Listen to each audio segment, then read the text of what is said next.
There are many different types of chemical reactions we study in this class.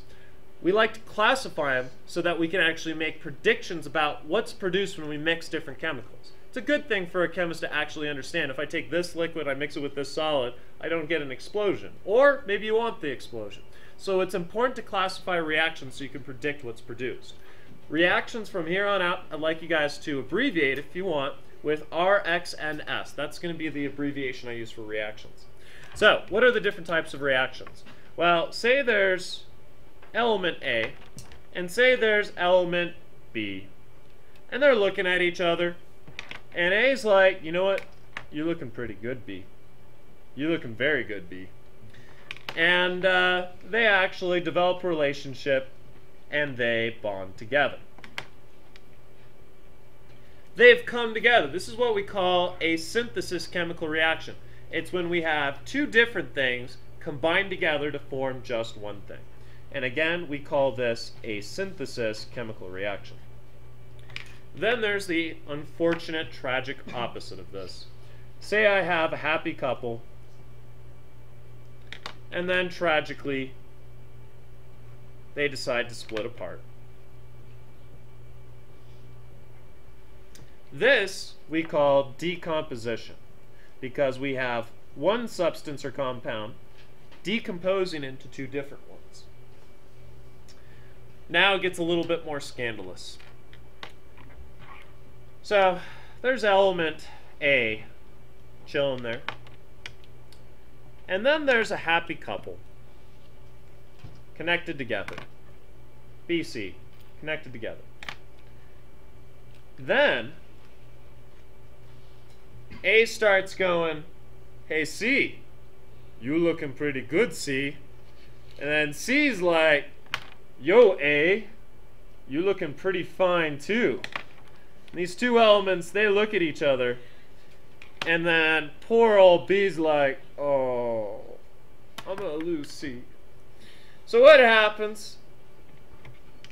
A and C, they get together. And poor old B, all by itself. So what happened here? The real story is that B was together, and now it's single. If you have a single making someone else single, you're called a single replacement reaction. Then, last but not least, we have the most scandalous of them all. We have, oh, started writing it out wrong. You can cross that out. I'm going to start over here. We have the famous double replacement. With a double replacement reaction, say I have A and B as a happy couple. Then there's C and D. With a double replacement, A's looking at D going, how you doing? And C's looking at B going, how you doing? And we end up with a swap. I like to call it the wife swap because of the TV show. But it's a wife swap of compounds, polyatomic ions, whatever else we're dealing with. So A gets together with D, and C gets together with B. Quite a scandalous thing. So what we're going to do is we're going to practice classifying actual chemical reactions based on these different classifications.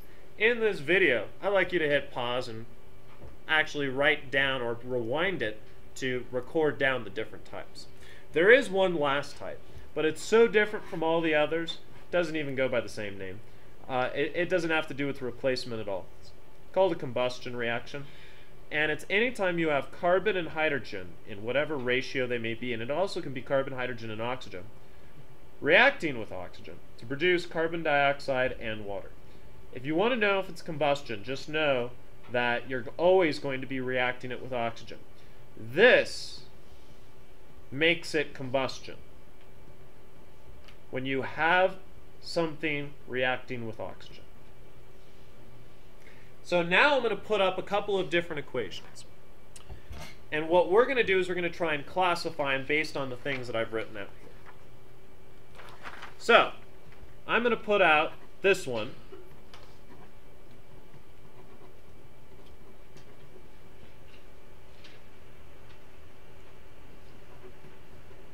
And I want you to look at it for a second. Look at the ones that you've taken notes on.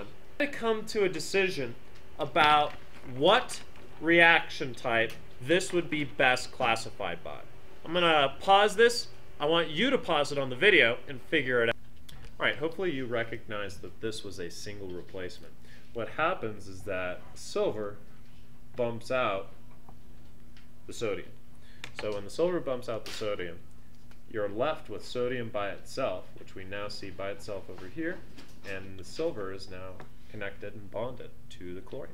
I'm going to do one more, and I'd like you to again pause it and try and identify the type of reaction.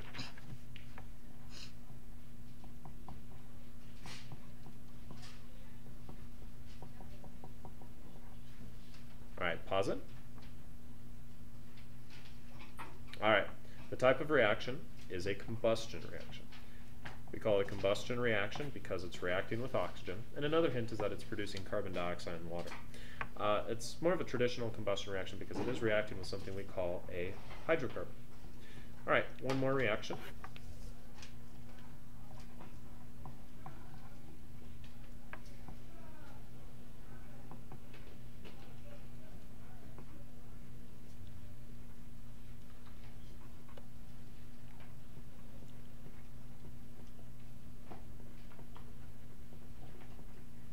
All right, go ahead and pause it. All right, type of reaction, double replacement.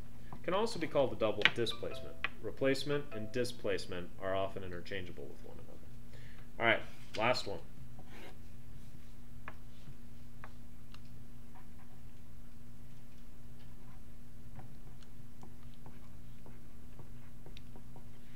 All right, pause it. All right, this type of reaction is a synthesis reaction because this is coming together with that, forms just one compound in the end. The opposite of this would, of course, be something like this. And this would be called a decomposition because one thing is breaking apart into two separate things. If you have any other questions, please let me know.